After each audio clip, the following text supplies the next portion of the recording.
Welcome nursing students, welcome back to my channel. आज मैं फिर से एक नया टॉपिक लेके आई हूँ, वो है एमएसएन का हाइपरटेंशन। हाइपरटेंशन क्या होता है? ओके, तो हम स्टार्ट करते हैं इसके इंट्रोडक्शन के साथ कि हाइपरटेंशन क्या होता है। Hypertension is when the pressure in your blood vessels is too high, that is 140/90 mm of Hg or higher. It is common but it can be serious if not treated. Hypertension को आप बोलते होंगे high blood pressure, भी आपने सुना होगा commonly. ठीक है, तो हाइपरटेंशन क्या है? जब हमारे ब्लड वेसल्स का ब्लड प्रेशर जो है वो बहुत ज़्यादा हाई हो जाता है 140/90 mmHg, तो हम इसको बोलते हैं हाइपरटेंशन। तब ये कंडीशन कहलाती है हाइपरटेंशन। ये बहुत ज़्यादा कॉमन है लेकिन बहुत ज़्यादा सीरियस हो सकती है अगर इसको ट्रीट नहीं किया जाए। आपके अराउंड देखने को मिल जाएगा कि बहुत सारे लोग क्या है, अभी हाइपरटेंशन से सफ़र कर रहे हैं। People with high blood pressure में नॉट फील सिम्टम्स। जो पीपल्स होंगे जिनको हाई ब्लड प्रेशर रहेगा उनको सिम्टम्स, कुछ ज़्यादा सिम्टम्स नहीं फील होंगे। The only way to know is to get your blood pressure check. वो कैसे चेक कर सकते हो? आपको बैठे बैठे पता नहीं लगेगा कि ब्लड प्रेशर अभी हाई है क्या है। बस जिस पेशेंट को हाई ब्लड प्रेशर रहेगा उसको थोड़ी सी एंजाइटी होगी, स्वेटिंग होगी, तो वहाँ पे क्या करेंगे आप? ब्लड प्रेशर को जब तक चेक नहीं करेंगे तब आपको पता नहीं चल सकता कि ब्लड प्रेशर है कितना। Okay, next definition, hypertension is a systolic blood pressure greater than 140 mmHg and diastolic blood pressure greater than 90 mmHg over a sustained period based on the average of 2 or more blood pressure measurement taken in 2 or more contacts with the healthcare provider after an initial screening. Hypertension क्या है? जब systolic blood pressure जो है वो 140 हो और diastolic blood pressure जो है वो ग्रेटर देन 90 mmHg हो। ठीक है, एक पीरियड में।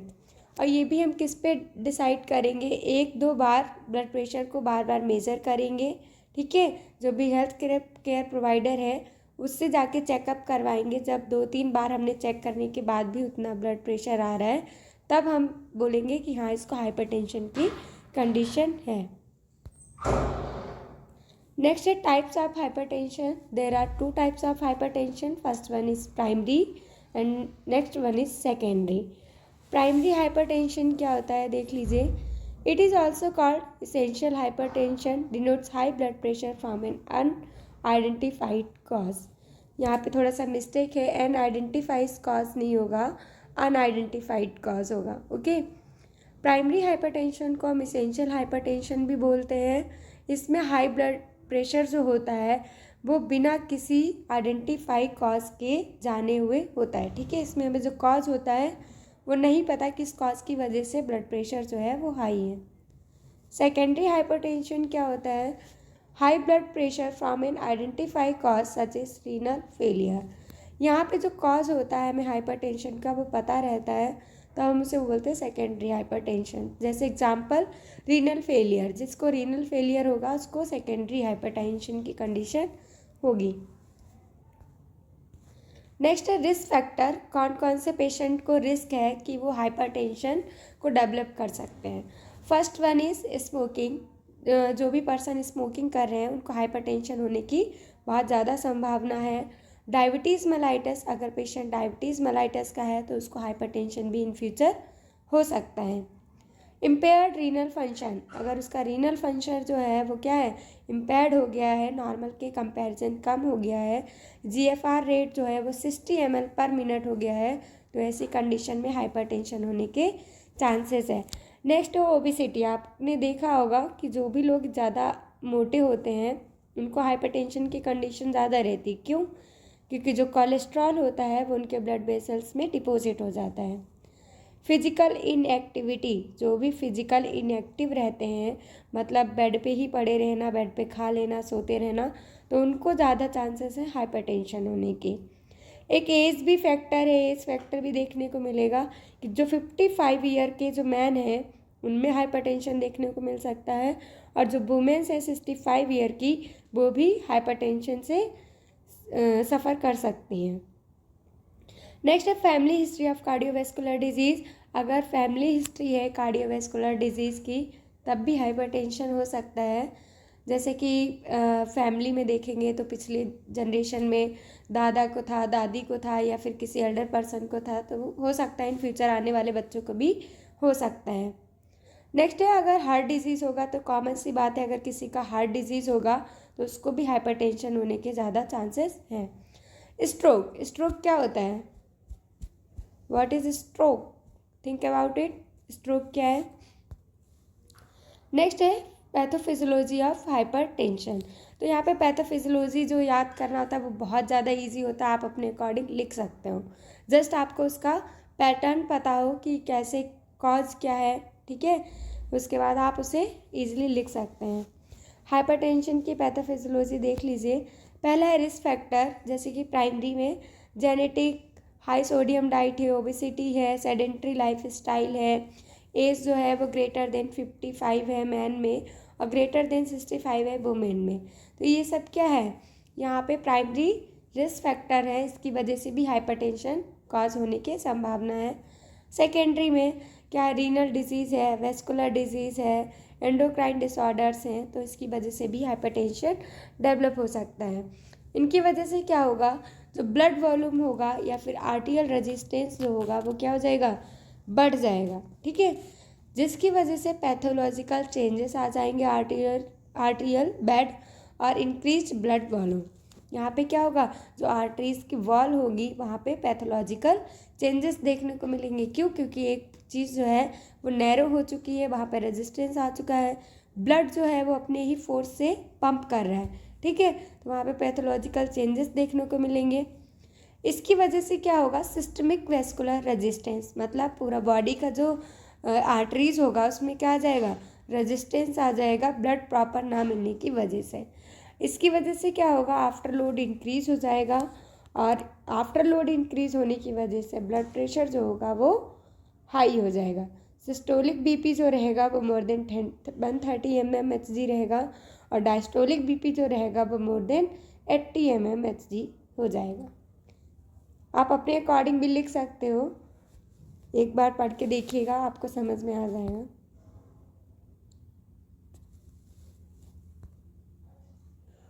क्लिनिकल मैनिफेस्टेशन, अब आपको कोई डिजीज़ कंडीशन अगर आप पढ़ रहे हैं तो उसके कुछ सिम्टम्स होंगे, साइन एंड सिम्टम्स, जिसके बेसिस पे आप डिसाइड करेंगे कि इसको हाइपरटेंशन की डिजीज़ कंडीशन है या नहीं है। हाइपरटेंशन के मरीज़ में सबसे पहले आपको देखने को मिल सकते हैं रेटिनल चेंजेस, रेटिना में चेंजेस देखने को मिलेंगे, जैसे कि हैमरेज। अगर बहुत ज़्यादा बीपी जो है वो शूट कर जाता है तो उस कंडीशन में हैमरेज हो जाता है। एक्सुडेट फॉर्मेशन होने लगता है। कॉटन वूल स्पॉट देखने को मिल सकता है, आई में आपको लगेगा कि कॉटन चला गया है, ठीक है। पिपिल एडिमा, आइज़ में एडिमा देखने को मिल सकता है। हार्ट में क्या देखने को मिलेगा, हाइपरटेंशन है तो हाइपरटेंशन क्या करेगा, हार्ट की कंडीशन को भी राइज करेगा, जैसे कि एंजाइना। एंजाइना का दूसरा नाम चेस्ट पेन भी होता है। नेक्स्ट है myocardial infarction, regular heart beat, okay. Kidney changes में देखने को मिल सकता है, किडनी फेलियर जो बर्न होगा वो क्या हो जाएगा, इंक्रीज हो जाएगा और सीरम क्रेटिनिन भी इंक्रीज हो जाएगा। सेरिब्रोवेस्कुलर चेंजेस में देखने को मिलेगा, उसका जो स्पीच होगा, विजन होगा वो चेंज हो जाएगा। आप हाइपरटेंशन के मरीज़ को देखेंगे तो जब भी उसका बीपी शूट अप होता है तो उसको ब्लड दिखाई देने लगता है, डिजनेस फील होगी, वीकनेस होगा, सडन फॉल भी हो सकता है। अदर सिम्टम्स में हाई बीपी और नॉजिया, वॉमिटिंग। डायग्नोस्टिक टेस्ट क्या क्या करेंगे हाइपरटेंशन में, तो पहले तो आप यही कि आप बीपी चेक करेंगे, ठीक है, time to time BP check करेंगे। पहला है हिस्ट्री कलेक्शन, पूरा हिस्ट्री कलेक्शन करेंगे कि उसको पास्ट में कोई हिस्ट्री तो नहीं रही या उसकी फैमिली में किसी को हिस्ट्री तो नहीं रही हाइपरटेंशन की। देन फिजिकल एग्जामिनेशन, आप पूरा हेड टू टू एग्जामिनेशन करेंगे, जो भी मैंने पीछे सिम्टम्स पढ़ा है आप उनको ऑब्जर्व करेंगे। देन है ब्लड केमिस्ट्री, ब्लड केमिस्ट्री में आप सोडियम, पोटेशियम, ग्लूकोज और HDL देखेंगे, हाइपरलिपिड। नेक्स्ट है 12 लीड ECG। 12 लीड ECG किस लिए करते हैं, हार्ट की रिएक्टिविटी को जानने के लिए, उसका रेट कैसा है, रिदम कैसा है, ये सब। Creatinine clearance, renin level test भी करेंगे क्रेटिनिन को चेक करने के लिए। यूरिन टेस्ट करेंगे, और 24 आवर यूरिन प्रोटीन टेस्ट भी करेंगे। ठीक है, यहाँ पे ब्लड प्रेशर चेकिंग नहीं दे रखा है, लेकिन टाइम टू टाइम क्या करेंगे, ब्लड प्रेशर का मेजरमेंट करेंगे। मैनेजमेंट क्या है हाइपरटेंशन का, इसमें शॉर्ट दे रखा है एक एमएसएन की बुक के अकॉर्डिंग, लेकिन मैंने फार्मा में हाइपरटेंशन के ड्रग्स जो है वो एक्सप्लेन कर रखी है, वीडियो में पढ़ा भी है। अगर आपको डिटेल में इसका मैकेनिज्म ऑफ एक्शन क्या है, कितना देना है, इंडिकेशन क्या है, तो वो आप वहाँ से पढ़ सकते हैं। मेडिकल मैनेजमेंट आता है, पहला आता है डायूरेटिक्स। डायूरेटिक्स किस लिए देते हैं, जो भी एक्सेसिव वाटर है उसको रिमूव करने के लिए। Furosemide 42 to 40 mg per day देंगे। Spironolactone 25 to 100 mg per day. Beta blockers देंगे, propranolol 40 to 48 mg per day. Atenolol 25 to 100 mg per day. Beta blockers भी क्या करती है, हार्ट मसल्स को रिलैक्स करती है, मतलब जो उनका रेजिस्टेंस पावर होता है उसको कम करती है। अल्फा ब्लॉकर्स भी यही करती हैं। प्राजोसिन देते हैं 2 to 30 mg per day. Terazosin देते हैं 1 to 20 mg per day. Vasodilators जो होते हैं वो वेसोडाइलेशन करने का काम करते हैं, ब्लड वेसल्स को डायलेट करने का। ये सब कॉमन है, ड्रग ऑफ चॉइस जो दे रखी है वही मैंने इसमें लिस्ट आउट करी है। पहली हाइड्रोलाजिन जो 50 to 300 mg पर डे देंगे। Amiloride 5 to 100 mg per day. Angiotensin जो है ये एसी इनहिबिटर्स, पहला ड्रग आता है इसमें captopril, enalapril. Captopril 25 to 150 mg per day देंगे और एनालप्रिल जो है वो 5 to 40 mg पर डे देंगे। नेक्स्ट आता है न्यूट्रिशनल एंड डाइटरी मैनेजमेंट। जो नॉर्मल हाइपरटेंशन होता है, जैसे कभी कभी एक महीने में जो हाइपरटेंशन हो जाता है, ठीक है, तो उसमें क्या करते हैं हम न्यूट्रिशन डाइट दे के ही उसको मैनेज करने की कोशिश करते हैं। और किसी को बहुत ज़्यादा हाइपरटेंशन है तो उसमें मेडिसिन के साथ साथ हम न्यूट्रिशन भी कंडीशन के अकॉर्डिंग लेते हैं। ठीक है, तो इसमें आता है डैश डाइट। ये आप सुना होगा आपने डैश डाइट के बारे में, और आगे भी एग्जाम्स में भी पूछा है कि हाइपरटेंशन के लिए कौन सी डाइट दी जाती है। Dietary approaches to stop hypertension, DASH का फुल फॉर्म क्या है, dietary approaches to stop hypertension, याद रखिएगा। Which emphasizes eating fresh fruits, vegetable, whole grains, low fat, dairy products, keeping low sodium intact. DASH diet क्या बताता है कि हमें फ्रेश, जो भी हाइपरटेंशन का मरीज़ है उसको फ्रेश फ्रूट्स खाने चाहिए, वेजिटेबल्स, होल ग्रेन्स, और जो भी लो फैट के डेयरी प्रोडक्ट्स आते हैं वो, और लो सोडियम इंटेक करना चाहिए। Try to eliminate potential food allergen, ऐसे फूड जो एलर्जी को कॉज करते हों ऐसे फूड्स को एलिमिनेट करना चाहिए अपनी डाइट से। एंटीऑक्सीडेंट फूड खाना चाहिए, जैसे कि एंटीऑक्सीडेंट फूड क्या होते हैं, टमाटो, है ना। Eat food high in vitamin B and calcium such as almonds, bean and chole, जो भी विटामिन बी और कैल्शियम में रिच फूड होते हैं उनको खाना है। फॉर एग्जांपल जो आलमंड्स हो गए, बीन्स हो गए, छोले हो गए। Reduce trans fatty acid found in baked food such as cookies, cake, मतलब जो भी फैटी एसिड्स हैं उनको अवॉइड करना है जो कि बेक्ड फूड में पाए जाते हैं, कुकीज़ और केक्स में। फ्रेंच फ्राइज़ भी अवॉइड करनी है, जो कि आजकल के टाइम पे हर किसी को पसंद है। Drink 5 to 6 glasses of water daily, daily क्या करना है, 5 to 6 glasses of water daily पीना है। वो तो नॉर्मल रिकमेंडेशन भी है कि आपको डेली इतना पानी पीना ही पीना है। Okay, life style and home remedies क्या क्या हो सकती हैं। लाइफ स्टाइल में अगर आप चेंज करेंगे तब भी आप हाइपरटेंशन से बच सकते हैं। ईट हेल्दी फूड, जो भी आपका फूड रहना चाहिए वो कैसा रहना चाहिए, हेल्दी रहना चाहिए। Salt intake in diet should be decrease, मतलब जो सॉल्ट आप डेली डाइट में यूज़ कर रहे हैं वो भी डिक्रीज़ होना चाहिए। अगर आप घर में भी सॉल्ट खाते हो, एक्सेसिव सॉल्ट ले रहे हो, तो आपके फैमिली मेम्बर्स आपको टोकेंगे कि कभी भी ज़्यादा नमक नहीं खाना चाहिए। क्यों? क्योंकि उसका रीज़न है, अगर आप ज़्यादा सॉल्ट ले रहे हो अपनी डाइट में तो वो हाइपरटेंशन को कॉज कर सकता है। मेंटेन हेल्दी वेट, मतलब ओबेसिटी इसका कॉज है तो ओबेसिटी नहीं होनी चाहिए, हेल्दी वेट गेन करना है। फिज़िकल एक्टिविटी को इंक्रीज़ करना है, क्योंकि फिज़िकल इनएक्टिविटी भी हाइपरटेंशन को कॉज करती है। अल्कोहल के इंटेक को लिमिट कर देना है, ये आपके हार्ट को ही नहीं बॉडी के हर ऑर्गन को अफेक्ट करता है। डोंट स्मोक, स्मोकिंग भी बंद कर देनी है। स्ट्रेस को मैनेज करना है, क्योंकि मोस्टली क्या होता है, हाइपरटेंशन जो होता है वो स्ट्रेस की वजह से शूट अप हो जाता है।